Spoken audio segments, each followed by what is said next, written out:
Bonjour à tous, moi je m'appelle Djiane Abdelila. J'ai créé mon entreprise après avoir fait la formation Stand-Up HEC qui s'appelle la Djiane Academy. C'est une entreprise dans laquelle j'utilise les méthodes issues du sport de haut niveau et je les mets au service des entreprises et des particuliers. Et j'ai également créé une académie de sport de self-défense pour les femmes victimes de violences conjugales. J'ai un parcours un peu atypique par rapport à beaucoup de gens qui voudraient se lancer dans l'entrepreneuriat parce que moi je viens de la fonction publique, je suis prof depuis 2004, j'enseignais à la Sorbonne. Mon métier ne me plaisait plus trop. Le contact avec l'humain me plaisait, mais pas le cadre dans lequel j'étais.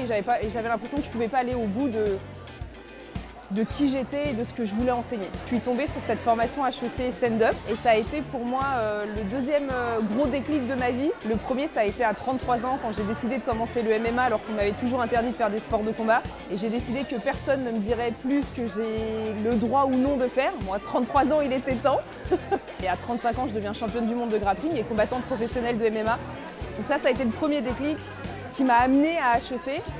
Et du coup, je me suis lancée dans cette formation. Je ne savais pas trop. Moi, je voulais créer une salle de sport. Je ne savais pas trop ce que je voulais faire. Et j'ai rencontré Nathalie et toute son équipe qui ont su faire sortir la femme puissante qui est en moi. Parce qu'on pourrait croire que je suis quelqu'un de puissant. Je viens d'un sport de combat qui est quand même assez extrême. J'évolue qu'avec des hommes. Et en fait, j'avais ce côté fragilité qui venait de mon éducation. Une éducation de femme issue de l'immigration maghrébine. Donc on est quand même dans beaucoup de stéréotypes sur ce que la femme pourrait ou ne pourrait pas faire. Et pour moi, ça a été ce déclic de me dire en fait non, c'est pas moi. Je suis suffisamment forte pour porter mon projet par moi-même et faire quelque chose que j'aime et quelque chose qui m'anime et qui m'anime à travers le fait de donner aux autres. Pour moi, ça a été salvateur cette formation.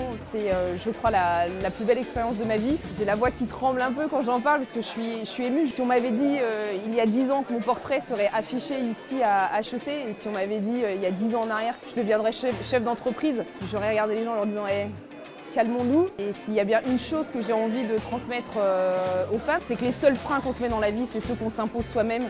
On est entouré de plein de personnes qui ont des biais cognitifs assez précis nous concernant et on ne s'écoute pas parce qu'on n'a pas envie de déplaire, on n'a pas envie, une fille, ça ne doit pas déplaire, ça ne doit pas dire non, ça ne doit pas foncer. Vraiment, et c'est une combattante qui vous dit ça, n'ayez peur de rien, allez-y, avancez. Et je peux vous garantir que quand vous allez construire quelque chose par vous-même et pour vous-même, vous allez être tellement fiers de vous, vous allez gagner en estime de vous-même et en confiance en soi. Et c'est ça en fait la puissance du projet Stand-Up, c'est booster l'estime de soi et la confiance en soi.